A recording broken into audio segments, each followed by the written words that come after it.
Luck और risk हमारी जिंदगी को ऐसे बदलते हैं जो हम अक्सर नजरअंदाज कर देते हैं। बिल गेट्स, कॉर्नेलियस वेंडरबिल्ट और कई सारे लोग हमें ये दिखाते हैं कि सक्सेस और फेलियर सिर्फ किसी के एफर्ट्स के नतीजा नहीं होते। ये सही जगह और सही वक्त पे होने या कभी कभी गलत जगह गलत वक्त पे होने का नतीजा भी होते हैं। साल 1968 में सिर्फ 13 साल की उम्र में बिल गेट्स ने लेकसाइड स्कूल ज्वाइन किया, जो दुनिया के कुछ ही हाई स्कूल्स में से एक थे जहां कंप्यूटर था। ये यूनिक अपॉर्चुनिटी ने बिल गेट्स और उनके क्लासमेट पॉल एलन को इस टेक्नोलॉजी को सीखने और एक्सपेरिमेंट करने का मौका दिया, जो उनकी फ्यूचर सक्सेस माइक्रोसॉफ्ट के लिए फाउंडेशन बना। बिल गेट्स के लेकसाइड स्कूल में एडमिशन होने का चांस बहुत ही कम था। उस समय दुनिया भर के 303 मिलियन हाई स्कूल स्टूडेंट्स में से सिर्फ 300 स्टूडेंट्स ने लेकसाइड स्कूल ज्वाइन किया था और बिल गेट्स उनमें से एक था। बिल गेट्स ने खुद भी ये माना है कि if there had been no Lakeside there would have been no Microsoft. लेकिन लक हमेशा पॉजिटिव नहीं होता। इस कहानी का एक और कैरेक्टर है केंट इवांस। वो भी लेकसाइड स्कूल में स्टूडेंट और बिल गेट्स के क्लोज फ्रेंड थे। दोनों ही फ्यूचर के लिए बहुत सारे प्लान्स बनाए थे, लेकिन सैडली केंट इवांस एक माउंटेनियरिंग एक्सीडेंट पे मारा जाता है। इस कहानी में जहां बिल गेट्स ने एक्स्ट्राऑर्डिनरी लाभ एक्सपीरियंस किया, वहीं पे केंट इवांस ने एक्सट्रीम रिस्क फेस किया। लक और रिस्क हमारे जिंदगी के ऐसे दो पहलू होते हैं जो हम कंट्रोल नहीं कर सकते। लक जैसे सक्सेस ला सकता है, ठीक वैसे ही रिस्क सडन और अनएक्सपेक्टेड फेलियर भी ला सकता है। सिमिलरली कॉर्नेलियस वेंडरबिल्ट और John D Rockefeller American industry के दो बड़े नाम हैं। वेंडरबिल्ट को लगता था कि अमेरिका में नियम काफी पुराने हो चुके हैं, इसलिए वो अपने रेल रोड एम्पायर बिल्ड करने के लिए उन नियमों को अक्सर इग्नोर करता था। उनके सक्सेस उनके एक्शंस को स्मार्ट बनाती है, लेकिन ये एटीट्यूड आसानी से फेलियर में बदल सकता था अगर वो पकड़े जाते।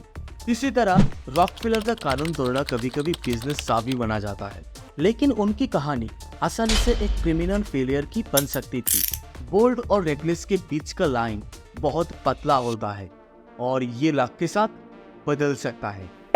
बेंजामिन ग्राहम, जिनकी मेजर सक्सेस एक रिस्की इन्वेस्टमेंट से आई, उन्होंने खुद भी माना कि ये कहना मुश्किल था कि ये लक की वजह से थी या स्किल की वजह से। मार्क जुकरबर्ग को याहू का $1 बिलियन ऑफर फेसबुक के लिए रिजेक्ट करने पर उन्हें प्रेज किया जाता है, जबकि याहू को माइक्रोसॉफ्ट को ना बेचने के लिए क्रिटिसाइज किया जाता है। ये एग्जांपल्स दिखाते हैं कि लक और गुड डिसीजंस को अलग करना कितना मुश्किल है। इसीलिए किसी को एडमायर या क्रिटिसाइज करने से पहले हमें ध्यान रखना चाहिए।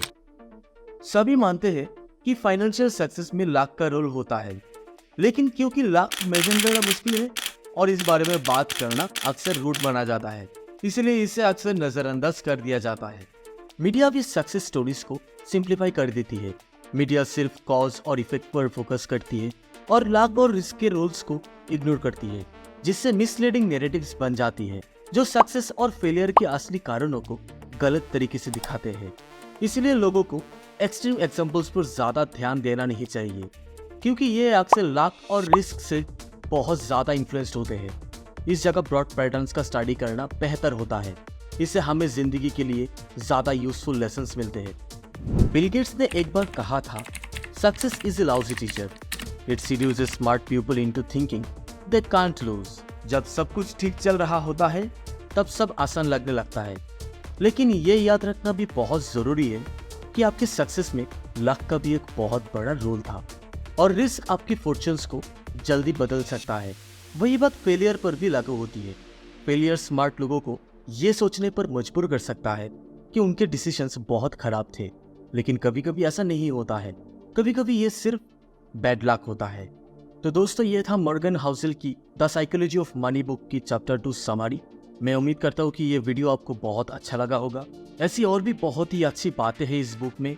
मैं आपको पर्सनली रिकमेंड करूँगा कि इस बुक को आप ज़रूर पढ़ो। और अगर आपको ऐसे ही फ्री में बुक समरी चाहिए तो इस चैनल को सब्सक्राइब करके बेल आइकन को ज़रूर दबाना। अभी के लिए इस वीडियो को लाइक, कमेंट और शेयर करके इस चैनल को थोड़ा सा सपोर्ट कर दो। बस इतना ही। बाय।